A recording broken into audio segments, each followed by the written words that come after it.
Diga aí, Marlos, mais uma vez aqui no canal Transgressão para a gente comentar aqui alguns dos acontecimentos mais recentes aí da sociedade brasileira e latino-americana e também internacional. Recentemente, Marlos, quer dizer, essa semana aconteceu na Argentina o primeiro turno das eleições presidenciais. Esse primeiro turno acabou sendo vencido pelo candidato peronista, né, o Massa, e teve como segunda força mais votada aquele excêntrico candidato da direita argentina, Javier Milei. Os argentinos agora vão para o segundo turno, assim como nós aqui no Brasil tivemos um segundo turno das eleições, os argentinos também vão para o segundo turno no dia 19 de novembro. E eu queria te perguntar, Marlos, como é que você viu as eleições na Argentina, esse primeiro turno, e o nome desses dois candidatos que estão indo aí para o segundo turno? Quais foram as tuas impressões?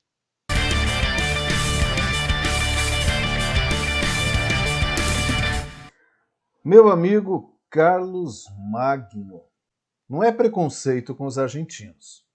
Longe disso. Tenho amigos argentinos, muito queridos por sinal. Mas a impressão que deu é que os argentinos não aprenderam nada com o Brasil desses últimos 4 anos. Ficou visível no cenário internacional o desastre que foram os 4 anos da administração Bolsonaro. Ficou visível o retrocesso social, os retrocessos na educação, nos direitos humanos, nos direitos trabalhistas. Não que antes do Bolsonaro nós tínhamos um Brasil perfeito. Longe disso. Havia muita coisa para ser melhorada. Só que, com a chegada do Bolsonaro ao poder, nós andamos para trás. Nós recuamos na educação, em segurança, em democracia. Estávamos caminhando para um autoritarismo, para um regime autoritário. Chegamos perto disso. Nós vimos o que aconteceu no dia 8 de janeiro, uma tentativa de golpe de Estado.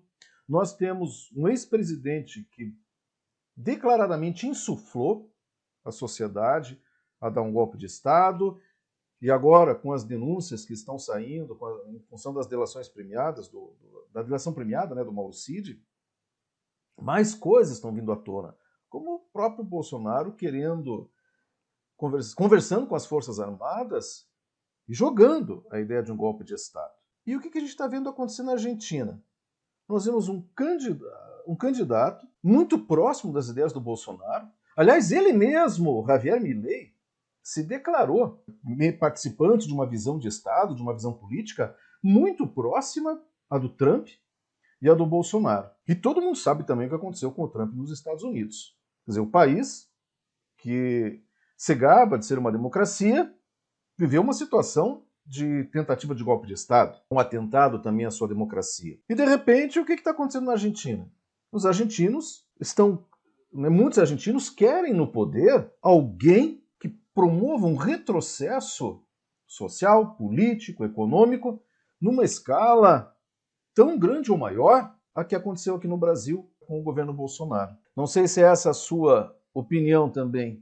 Ô, Marlos, sabe que essa sua fala, ela ajuda, inclusive, eu a poder me posicionar sobre essas eleições argentinas, porque eu tinha, à véspera das eleições na Argentina, o Javier Milei, ele vinha aparecendo nas pesquisas como o franco favorito nas eleições. Havia até mesmo, por parte do Milei e da equipe dele, uma certa expectativa em relação a uma possível vitória no primeiro turno. E eu, no meu íntimo, eu tinha assim uma convicção de que o Massa venceria o primeiro turno.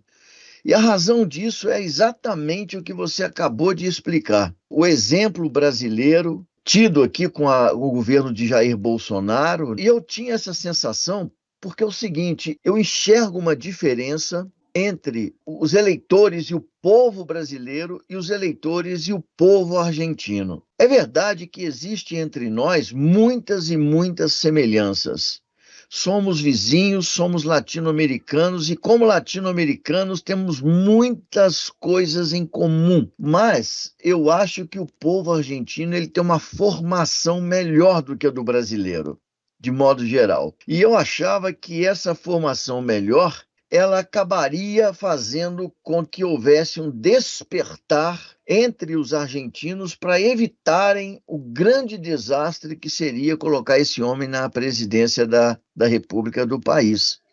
E, de fato, os números, quando terminaram as apurações do primeiro turno, os números vieram a confirmar. O Massa terminou em primeiro lugar.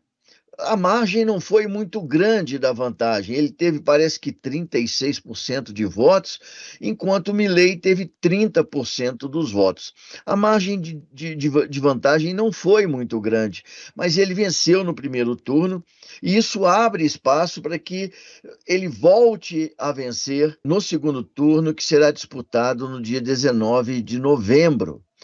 É verdade que a terceira colocada no pleito eleitoral do primeiro turno na Argentina já declarou, após as apurações do primeiro turno, declarou apoio ao Milei, porque também é uma candidata de direita. E ela teve uma votação que foi razoável. Ela teve mais de 20% dos votos.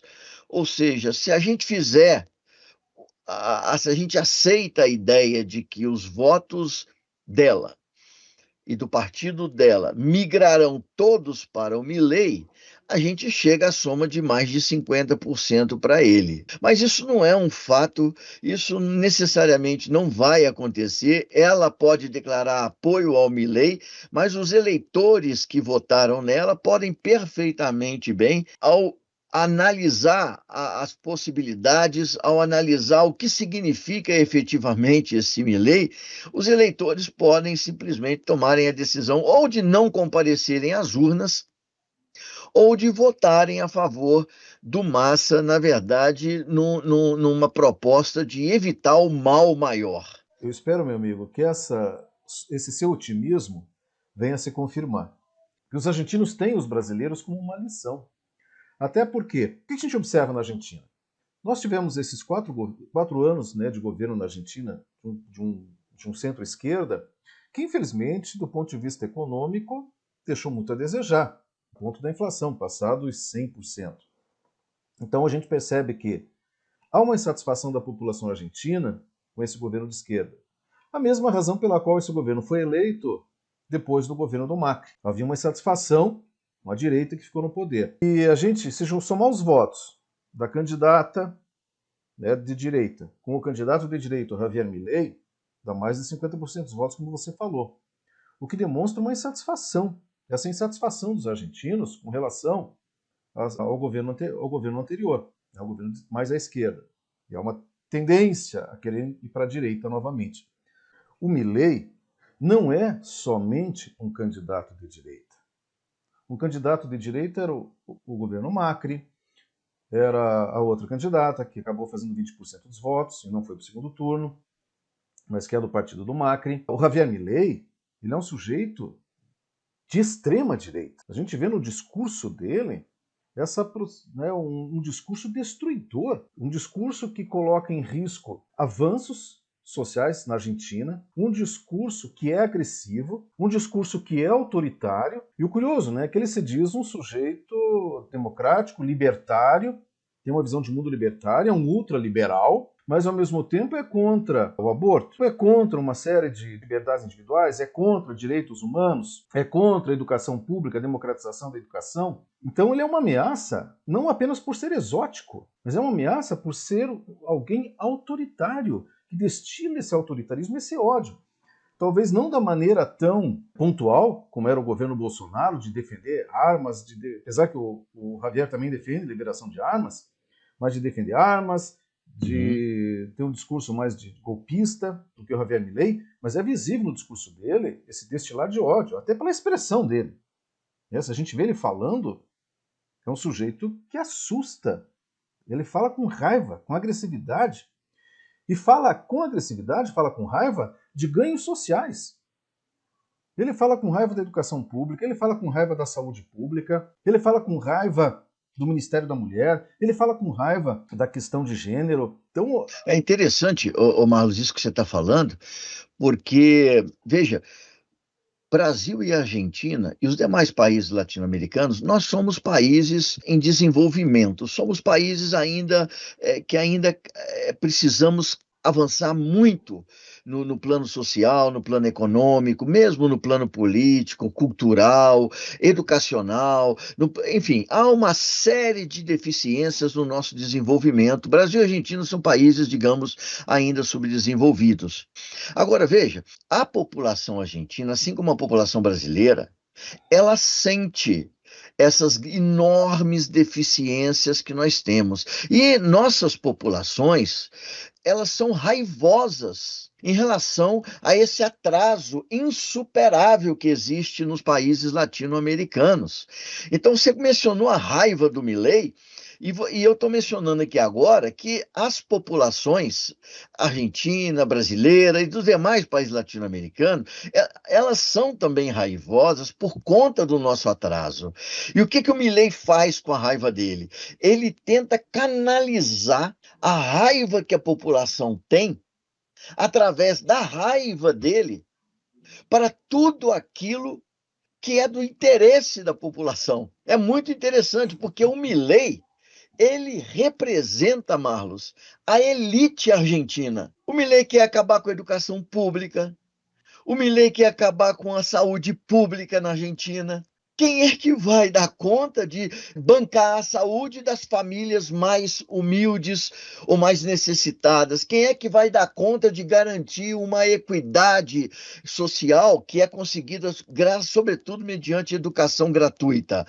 Então, veja, é uma coisa assim, demoníaca, na verdade, eu não tenho outra expressão para usar aqui, que representada por esse Milei. E eu realmente espero e acredito que o povo argentino, diferentemente do que aconteceu no Brasil, vai acordar antes do dia 19 de novembro e vai dar um chega para lá nesse Milei, que, aliás, é um sujeito que, pelas suas propostas e até pelo seu comportamento, ele, Marlos, ele me parece muito mais um fugitivo de um manicômio do que um candidato ao presidente da República. Aliás, ele, inclusive fisicamente, fisionomia do Milei, ele parece um sujeito que fugiu do manicômio. E eu tenho a impressão que depois do dia 19 de novembro, ele vai voltar para o lugar onde ele estava. E deixaram ele fugir de lá, e ele, através dessas falas absolutamente loucas, imagine você, Marlos, ele é um economista de formação. Ele é formado em economia. E uma das propostas desse camarada, Marlos, é dolarizar a economia argentina. Veja, um economista, porque se fosse um leigo, se fosse o Bolsonaro falando isso, não teria, assim, não seria muito chocante, porque o Bolsonaro, ele não entende nada. Ele fala um monte de coisa e não entende absolutamente nada. Mas o Milei, ele tem uma formação, ele é um economista formado, e uma das propostas é exatamente na área econômica, que é a dolarização da economia. Veja, qualquer pessoa sabe, mesmo sem ter aí um conhecimento muito grande, que a dolarização vai suprimir um instrumento de política econômica importante que um governo autônomo de um país soberano tem para gerir a sua economia e a sociedade como um todo, que é a política monetária. eu só espero, meu amigo, que os argentinos não cometam o mesmo erro que nós cometemos. Eu também. Até porque, como você falou, o Bolsonaro era um fanfarrão, não entendia nada de nada, não sabe de nada daquilo que ele fala. É um homem de bravatas. Mas o Milei é um economista. E se ele está fazendo essas afirmações, tendo todo o conhecimento que ele tem, é muito claro que ele está defendendo interesses. E não são os interesses da maioria dos argentinos. São interesses de uma elite.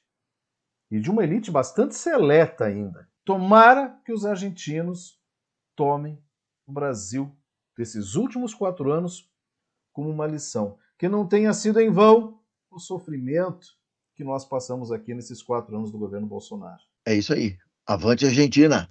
Avante Argentina!